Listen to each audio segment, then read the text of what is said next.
I am the Tofu Golem. Please enjoy the video. You begin by confirming the battery model. 377 SR626 SW is common because voltage and size matter for fit and timekeeping. Place the watch face down on a padded mat and remove any obstructing strap to expose the back. Once set, pry the case back with a case opener or thin blade. Make short, controlled motions so you don't slip. Use anti-static tweezers to lift the battery. You'll see the movement and contacts, which tell you how current flows and why correct polarity is crucial. Once the old cell is out, inspect the contact springs and the circuit for corrosion. Cleaning prevents intermittent faults. Make sure the new battery's plus side faces the correct direction. Most Quartz modules expect plus up, because reversing it prevents current and can damage electronics.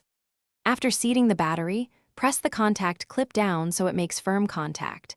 Then tip the watch and watch the seconds hand. If it ticks, the oscillator and stepper motor are functioning. If not, recheck contact tension and placement. To finish, inspect or replace the case gasket. A dry, compromised gasket lets moisture in, so apply a thin film of silicone grease for better sealing. Align the case back and press evenly, or torque screws in a star pattern to avoid warping the case and stressing the movement. Once closed, set time and check over 24 hours.